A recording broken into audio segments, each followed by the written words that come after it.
Joe, I'm told that LeBron James is not in an immediate rush. He's in Ohio right now, spending family time, but also his agent, Rich Paul, they're in fact-finding, information-gathering stages right now. So you absorb the info, and I do expect over the coming days, LeBron James, Rich Paul will take the next step in their conversations with teams. From the outset of this process, once LeBron James informed the Lakers 6 hours before free agency earlier this week that he would not be staying with the Lakers, that he would be moving on, he would allow the Lakers to move on. It was very clear around the league which teams could be logical fits. You think about the Cavaliers, the Warriors, the Miami Heat. Then the Sixers go out and get Jaylen Brown. They get on the map. And Rich Paul said on his Game Over podcast this morning that this decision will be about competitive basketball. It's not just going to be about one made in July. So we see all those lists of teams. So a couple that have not been mentioned, Minnesota and Denver, that they're going to be looking into. So you absorb all the information, you see what the team looks like right now, what it could look like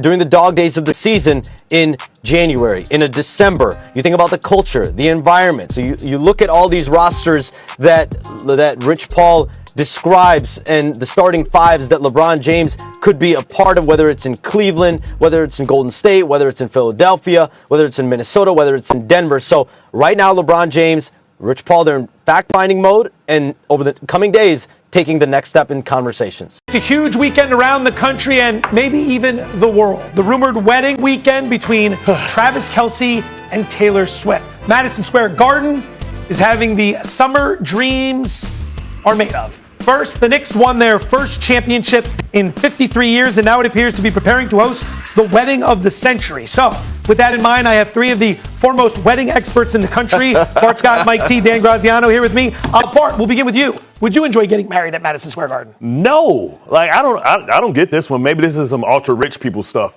You know what I mean? But I don't, want to get married in the stadium. Like, how are they going to set it up? They going to a suite? Where they going? They going to the tile suite? That's where they get married at? You got concessions. You got nachos, popcorn. You can buy a Knicks jersey, all the great stuff. And I don't get the connection. Is she from here? I know she lives here, but take to Kansas or Cleveland. Doesn't work. Graz, slide in here. The idea of getting married at Madison Square Garden. Mrs. Graziano, would she have been a big fan of that? I know for a fact that she would not, because this has been a topic of discussion in my house, as it has been in many for the past 24 hours. I personally don't get it. I don't. Madison Square Garden would be on my list of top 500 places to get married if I were going back and doing it again. The appeal is a mystery to me. I wonder, was her spectacular mansion on the coast of Rhode Island already booked for this weekend? Because that seems like a pretty good spot to have a wedding. I don't understand it. That's why I still think they could be faking us all out. That, I think, is an interesting conspiracy theory. The round of 32 concludes today. Final three games. It includes Argentina versus Cape Verde. What are your expectations for Lionel Messi today? I don't think three more goals. Joe, we're witnessing greatness in real time. Messi shouldn't be doing these things. His last dance, his swan dance, should have been in Qatar 4 years ago. Bye-bye, off into the sunset. Here's my World Cup trophy. I'm the greatest player ever.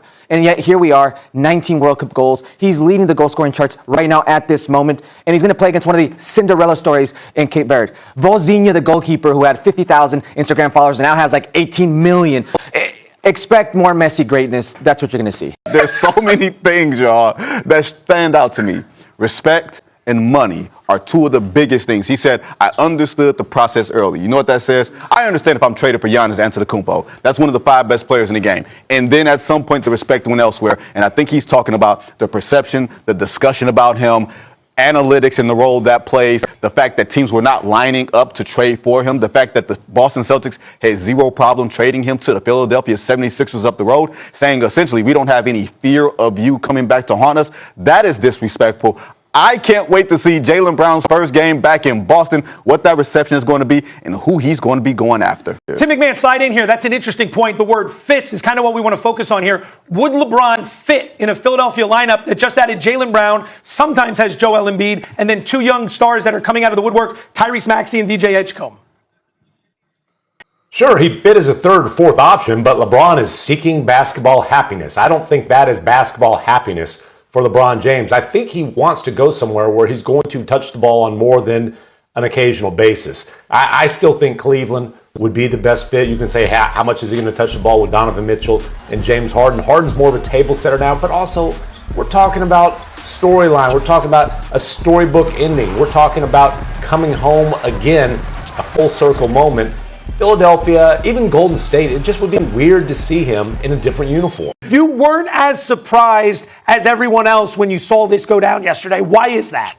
I wasn't, and Shams could agree. Like, when you call around and you do your work and you talk to teams, yes, teams like Jaylen Brown, they think he's an all-NBA player here. But I think when you look at what the cost was going to be to go out and trade for him, when you look at potentially 3 or 4 first-round picks, and then the contract part of it. And yes, he's a supermax player, and he's earned it here. But in this day and age of roster building, when you take on a player that's making 35% of the cap, you've better have a good balance with your team as far as the ability to basically gut it totally.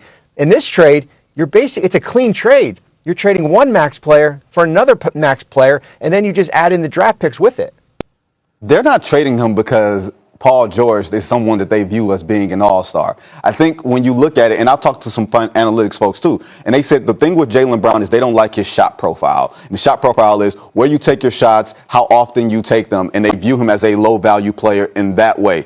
All that said, you don't trade him to the Philadelphia 76ers if you think the 76ers are a player away from getting to the finals. You very rarely help your rival. So also that means we don't even think that you are a threat to get to the finals if we're a threat to get to the finals. That says a lot, man. Shams, jump back in here for the final word. I mean, you've been breaking news for a while. You've seen a lot of big deals. Where does this rank in terms of shock value for you? Probably behind Luka in terms of how shocked and stunned everyone was, mostly at the price. But what Bobby Mark says is 100% accurate. And then the biggest thing that I look at is this. It's very simple, even talking to people in Boston. Winning cures everything. The last 2 years, they simply did not get far enough to justify having 2 supermax contract players moving forward that they already had questions about the fit on a personal level and also eventually on the court where they just did not have the level of success that they wanted to have. For whatever reason, that's what they had determined. And so they weren't going to trade Jason Tatum, I'll tell you that. And so they landed on Jaylen Brown. They've offered Jaylen Brown multiple times before, and finally he was moved. The Jays are split. Norman Powell has agreed to a 2-year, $45 million deal with the Chicago Bulls. Sources tell ESPN. Wendy, jump in here. What more can you add on this? Yeah, when Giannis went to Miami, there was really no room left on the salary books for Norm Powell. He was an all-star last year. This is the Bulls using their cap space on a player. Maybe he stays in Chicago long term and they build around him a little bit. Maybe this is a holding deal both for him and for the Bulls to flip him later. I thought there was a possibility he could end up in Detroit, but Detroit has spent the bulk of their cap space this morning on John Collins on a 3-year deal to fill in for Tobias Harris there, who'll be moving on elsewhere. So the cap space is getting used up. Norm is a highly respected player, will help the Bulls. I don't think this is going to change the balance of power at all.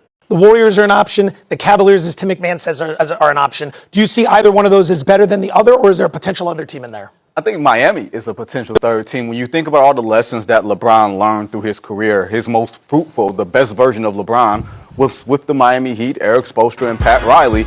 And when you look at them getting Giannis Antetokounmpo, and then they go and get Tim Hardaway, one of the best 6-man three-point shooters in the league, they're going about the business of making themselves attractive to a player like LeBron. They always are in this championship sort of space of going for it at all times.